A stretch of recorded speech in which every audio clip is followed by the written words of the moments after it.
Where are you guys at? There you are. Hello, I'm back. I'm Lindsay Zimmerman, host of Better Than Podcast, owner of Better Than LLC. And I have not been here for a minute. It was a wild last 6 months, and I'm going to fill you guys in on what was going on so that you can understand why there hasn't been an installment of the podcast for quite some time. And then I will also tell you what I'm up to now and how things are progressing with the company and all of that stuff. But also, I just want to come and say hi to you guys. Like, I miss you so much. Um, so, I believe the last podcast that was uploaded to the podcast streaming service was um, a solo cast. It was about 10 minutes long, I think, and I recorded it immediately after hitting a deer. Um, okay, well, I don't know who that was, but apparently somebody was trying to watch the live stream. Um, I'm here, I'm recording. I had to charge up my batteries before I got started, so there was a little bit of a delay, but hello. So, the last podcast that I uploaded was a solo cast that I recorded after I hit a deer. And I was really kind of shook up about it. And I remember having this, and I went back and listened to it just recently, but I remember having this very strange sense that something was about to shift um, very, very soon in my life. And I didn't know what it was, but I remember thinking it feels like a blossoming. And I don't know if that was because it was springtime and everything was blossoming, but I felt like there was a big shift coming for me. And so, um, yeah, so I recorded that podcast and I uploaded it. And then immediately after that, my life just went topsy turvy. I split up from my partner. I got very, very ill.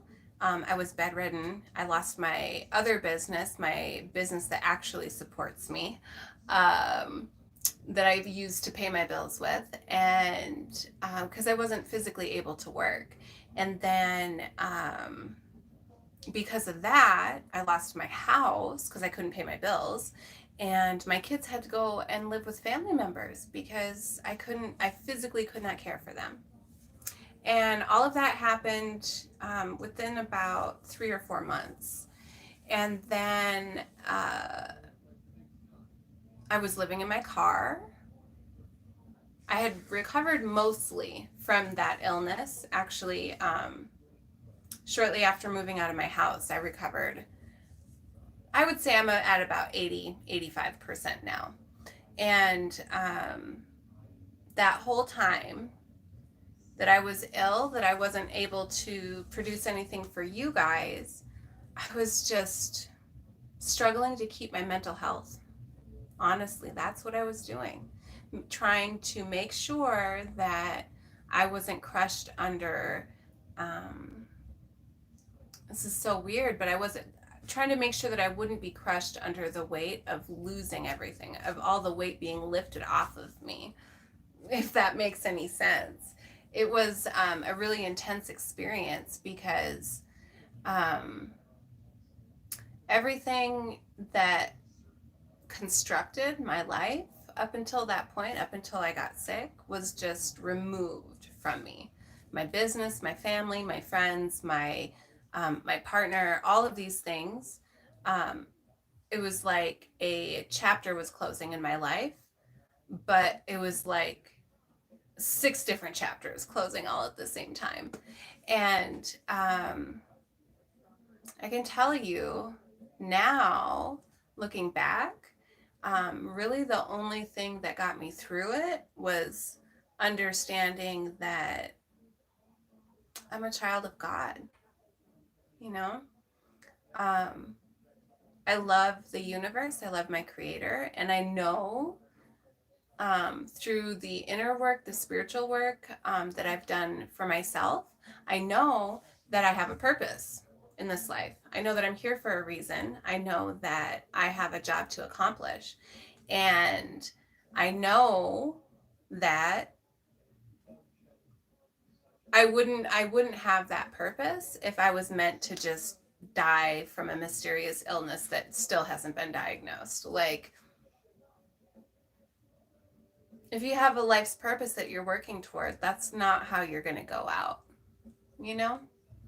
If you know what your life's purpose is, that job is too big to be wasted on somebody who would not make it past midlife, you know? And that idea that no, I'm here for a reason and I'm going to accomplish what my purpose is. And nothing's going to stop me, basically. That's what got me through that whole ordeal. And it was difficult because it was so drawn out. You know, I was really ill for months. And I kept thinking, like, this has got to be over soon. Like, something's got to give. This has got to be over soon. But one thing after another, after another, in my life crumbled, and I just remember being kind of in awe of it, watching, you know, almost like stepping back as an observer and watching as my whole life started to change. And there wasn't really anything I could do about it because, like, I was in bed. Like, I could not get out of bed. There was nothing I could do except just watch it and find connection where I could, because I was very, very isolated. So what I decided to do with my time was just go online and continue to pursue my life's purpose. And my life's purpose for me is to help create a world where every individual can reach their full potential. And so all I could really do was like go online, you know? So I went online and I started just talking to people and sharing memes and just having fun, doing things that made me feel as if I was still connected, even though I also simultaneously felt very, very alone. And I just started to meet some really amazing people. I've met some wonderful women who are all about supporting each other and helping each other grow and sharing life lessons so that people can learn from our mistakes and hopefully not relive those same mistakes for themselves. People who are just like hell bent on being better people, you know, creating a better world. I've met a lot of, because I was put in that position where I had to be isolated. Ironically, that's how I met some of my favorite people to this day. It's pretty cool. So yeah, I mean, that's what I've been up to. I just recently got into a place. It's not a permanent place, but I can set up my studio, and I can I've got my altar and my sanctuary is back, and yeah, it's I feel like I'm stumbling over my words because it's really hard to express exactly what I just went through. It's really hard to express it because I don't have another life experience to compare it to. All I can say is that over the last 6 months, I have been transformed into a completely different person. It's wild. Like, the old me is not here anymore. What hasn't changed, though, is my purpose. And I was worried about that. As I noticed that I was becoming different, I started to wonder, is this going to change what my motivations in life are? But it didn't. It really only strengthened it, because the more people that I talked to online, which I never really did in the past, except in a couple of groups that I was adminning for. I never really talked to people online. But so as I was isolated in my physical reality, in the 5D, in the online, I was talking to all kinds of people. And um, I started getting messages from folks saying, hi, Gary. Um, I really miss you, dude. We should have a call sometime soon. But I started talking to people, and the more I talked to them, I started getting messages saying things like, thank you for being so honest about your experience, and I've never viewed my situation from that perspective, and it was really helpful for me. And it became really clear that while I physically wasn't able to do the things that I thought that I needed to do in order to serve my purpose, um, shout out Bootsy Greenwood. He always says, your purpose is not your function, and your function is not your purpose. So while I thought that I was having to put things on hold for my goals and my company and all of this, I was really actually pursuing my purpose, but just in a different way, like teaching people that no matter how you feel about yourself, you're a worthy person. A lot of us think that we've done some terrible things in our life and that we're not capable of being good people, being worthy, being enough, being validated. And the experience that I've had in talking to all of these people online and giving them some sort of spiritual development guidance, um, I realize a lot of us have never been taught self-love. A lot of us have never been taught that our obligation as a human being on this planet is to care for ourselves, to love ourselves. And then when we are fully cared for and fully loved, then we can share that with the world, right? We can share that with other people, whether it be romantic partners, spouses, children, family members, coworkers, all of these relationships that are so important and so intermeshed in our lives. How can we show up to those in a healthy way if internally we're not healthy? And if internally we're not healthy, how does that affect our relationships around us? It manifests itself in, say in the workplace, butting heads, not being able to get on the same page with projects or goals or whatever.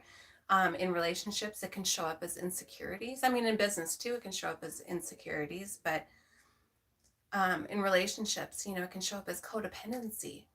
Um, Especially, relationships between parents and children.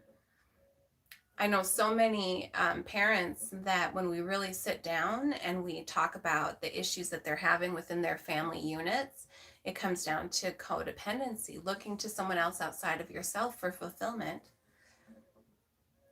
And all of these situations I've come across, um, people struggling with infidelity in their relationships, all of these different things stemming from a lack of self-love, self-care, not having proper boundaries in any of these types of relationships because you don't know yourself well enough to know where your boundaries are, or, I mean, this illness, and it really is, it's an illness of the heart, I feel. This illness, this not knowing how to properly love yourself, how to properly know yourself, how to be authentic in yourself without giving a fuck what anybody else says, right? We don't know how to do that, and we're not taught, that it's a valuable skill in our society, And so over the last 6 months, I've been really getting to understand that problem and learning how to talk to people about that problem. You know, I feel it within myself. I realized that my relationship had ended because neither one of us knew how to give self-love, give ourselves love, right? There's, my friendships that ended. There were, when I was ill, there were many people that I just realized were not on my team, and that's okay. That's okay. But I had that time, that self reflection time to really think about why it is that I had people in my life that didn't actually support me. Maybe they did to the best of their abilities, but because we are all unhealthy, healing people, we're all people who are healing. We all only show up as good as we can in the moment, you know? And that doesn't mean that anybody is a bad person. That doesn't mean that anybody's really done any wrong, you know? And what it means is that hurt people hurt people. And so being forced to be in bed and being ill like that and really evaluating myself and my life and my choices and my relationships, because that to me, being an emotional creature, that my relationships are what is most important to me, having the opportunity to reevaluate all of those things and to learn more about myself through that self-reflection, that introspection.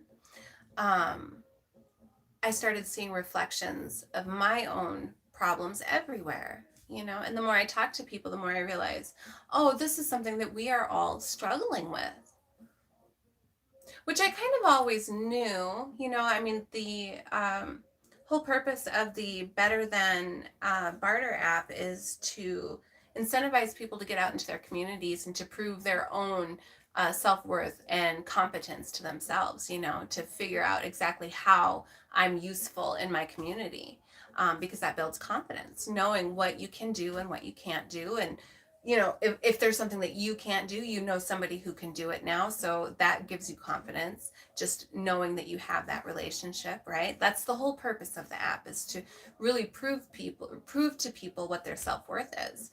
I'm not sure where I was going with that, but I had the opportunity to do that, just from my bed, because I was bedridden. This is just turning into a ramble. My whole point is that we have a lot of work to do. We have a lot of work to do in loving ourselves so that we can love other people. I'm going to be back on here a lot more often. I have reached a level of stability now where I can be here on a more regular basis, and I want to talk to you guys about how it is we can make ourselves better so that we are showing up at a higher elevated level, okay? An elevated level for others around us, because we are elevating ourselves and we're showing up for ourselves at a higher level too. But again, you guys know me, I'm kind of a weirdo. So I'm going to be having all kinds of people on to talk about this in different ways. Of course, I'll be giving you guys updates on the development of the Better Than Barter app. And yeah, I'm back. I'm feeling good. And I can't wait to get back to work. This is like a dream now. This is like a dream. The whole time I was sick, all I wanted to do was get back to work.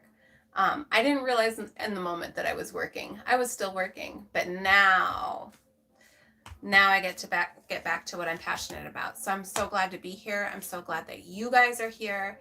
Yeah. Hey, there he is. Right when I'm just getting off. All right. Shout out Tim Vant, Cosmic Spreader. Check him out on Instagram. I love you guys. Y'all are amazing. And I'll see you real soon if I can shut this off.